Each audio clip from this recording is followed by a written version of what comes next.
Welcome to Dazzle Rebel Rides, and for the third year running, this is a list of top 10 mid-size budget bikes that won't break the bank. But what is a mid-size budget bike?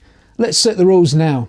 For the purpose of this list, a mid-size bike has an engine capacity of between 400 and 800 cc's.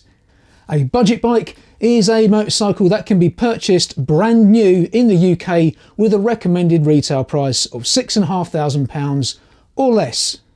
So budget means cheap-ish, but it doesn't have to mean nasty, and that's pretty much the point of this list.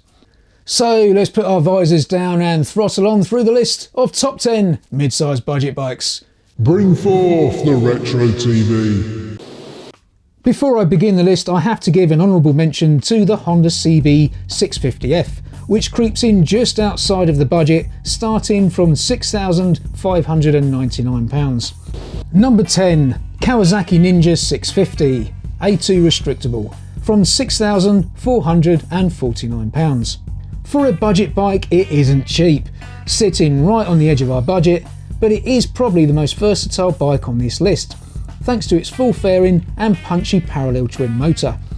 The sports touring riding position feels natural as long as you're not too tall, and at a glance, it could be mistaken for a genuine Ninja.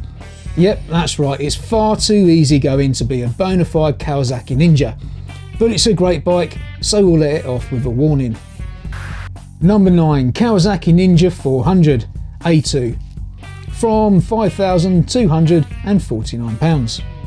Even though it has a smaller motor and produces less power than the 650, the 400 is spiritually more of a Ninja than its bigger sibling. With a slightly more aggressive stance and impressive power delivery for a modern 400, its connection to the smaller capacity Ninjas of old is much closer. For an A2 licence holder who wants a bit of excitement and edge, this could be the bike for you. Number 8. Honda CB500R A2 from £5,049. With this bike you are definitely paying a premium for the winged logo on the tank, but it is dripping in Honda quality, and although not as exciting as the Kawasaki Ninja 400, it is a more rounded and versatile motorcycle. This is an A2 bike that will happily tour, commute, scratch, and if you're not playing with the big boys, be happy enough taking you on a track day. A quality bike. Number 7. Honda CB500X A2 from £5,799.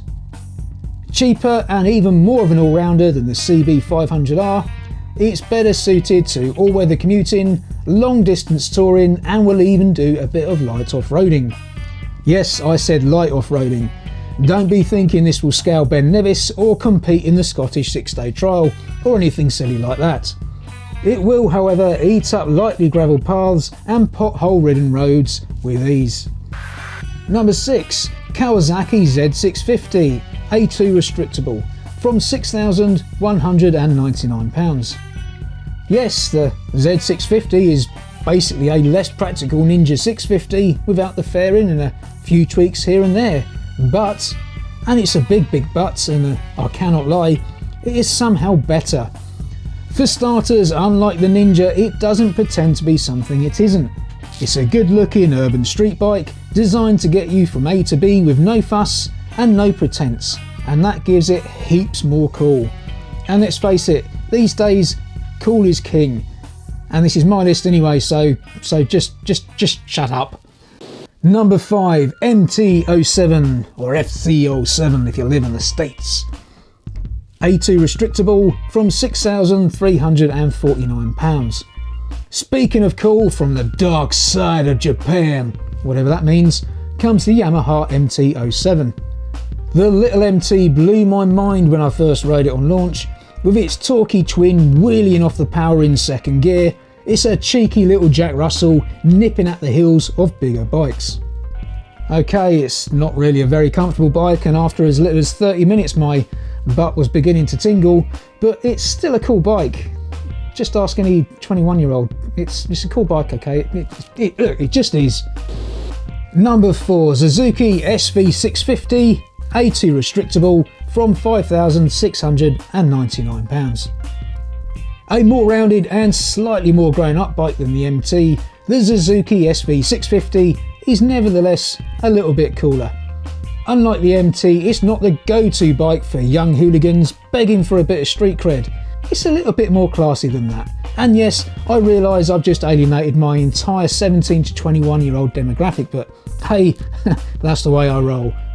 Interestingly, or maybe not, if you watch my mid-size budget bike list for 2016 and 2017, you'll notice that the SV received top honours in both these years. Oh, how times change. Yes, it is an effortlessly classy bike, but it's just not as outstandingly cool as the bikes in my top 3. Number 3, Benelli Leoncino. Leoncino? A2 from £4,999 as an introductory price. This bike. What can I say about this bike? Just look at it. How sexy is that? Don't answer, because I will tell you. On the sexy scale, this bike is an afternoon in a quaint Italian B&B with Monica Bellucci. What's more, it's cheap-ish, with an introductory price of less than £5,000. That's 1,500 quid under budget. And how cute is that little line figurine on the front mudguard? That's a rhetorical question, folks. No need to answer, it's cute. Number 2, Husqvarna Vitpilen 401 and Svartpilen 401. A2 from £5,599. Vitpilen means white arrow and Svartpilen means black arrow, at least so I'm told. But when bikes look this good, you could call it Ritonara Fulla, or the biker is ugly, thanks Google Translate, and I'd still want to ride it. An ultra-modern, neo-retro futurist dream. With a hint of IKEA, the 401 is filled with husky goodness and even practical features such as the tank rack. It's what happens when a company dares to actually make a concept bike a production reality. On the sexy scale, riding one of these is an evening drinking champagne in a hot tub with Victoria Silvstedt. And number 1, Fantic Caballero 500 Scrambler or flat tracker. A2 from £6,199. Scramblers and flat trackers are hot property right now. Bang on trend, and at these prices, bang on the money. The Scrambler harks back to the Caballero of the 1970s and oozes with style, whereas the flat tracker oozes with full-on go fast and turn left attitude. Fantic have a growing dealer network in Europe, and with the Caballero they are entering new markets and in turn expanding this network further still. Both bikes are perfectly at home darting through crowded city streets, chopping up back roads, or even handling rougher terrain. Say some light green laning, hooligan racing, or perhaps a little hill climbing. Versatile, cool, and within budget. Great stuff. On the sexy scale, riding one of these bikes is a weekend spent mudsliding with primetime Sophia Loren wearing nothing but your birthday suits. Meow. And that's my list. All of the bikes mentioned are high quality machines that will serve you very well. The ordering of this list is relatively subjective and based on my own opinion. I've scored the list based on style, function and value for money, but I'd be interested to know your thoughts, as honestly, there's really no right or wrong answer. And that's despite what the bog roll of a Motorcycle Weekly might tell you. Whatever your opinion, let me know in the comments.